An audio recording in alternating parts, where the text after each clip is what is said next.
C'est les vacances de Pâques au monastère d'Étal. Mais le calme de cette Bavière de carte postale est trompeur. Dans ce couvent bénédictin, des viols d'enfants en série ont eu lieu au moins jusqu'au milieu des années 80. Pour répondre aux soupçons de dissimulation, les religieux affichent ici leur intention de jouer la transparence. Le cloître a reconnu une vingtaine de viols à l'internat, mais selon la presse, plus d'une centaine d'enfants au total auraient été maltraités.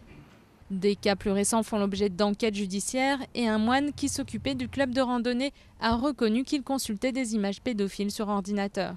Face au scandale, la direction veut montrer qu'elle agit. Dans ce monastère où étudient 450 adolescents, les religieux ont reçu des consignes comme par exemple éviter des contacts trop rapprochés avec les enfants. Mais le couvent a aussi décidé de mettre l'accent sur la vie quotidienne de ces 51 moines et de surveiller de plus près leur équilibre psychologique.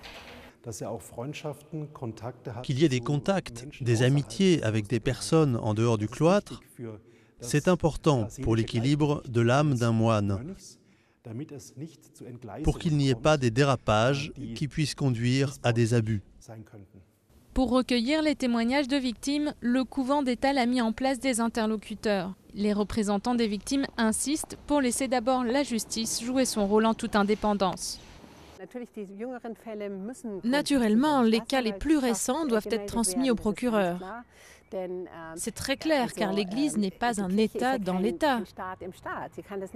Elle ne peut pas tout faire dans son coin et avant tout, un élève est un citoyen normal.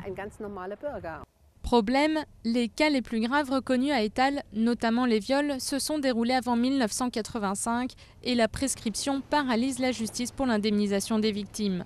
Le cloître, lui, a promis de sortir son porte-monnaie et d'indemniser celles qui le souhaitent, un pas que l'Église allemande, dans son ensemble, s'est refusée pour l'instant à franchir.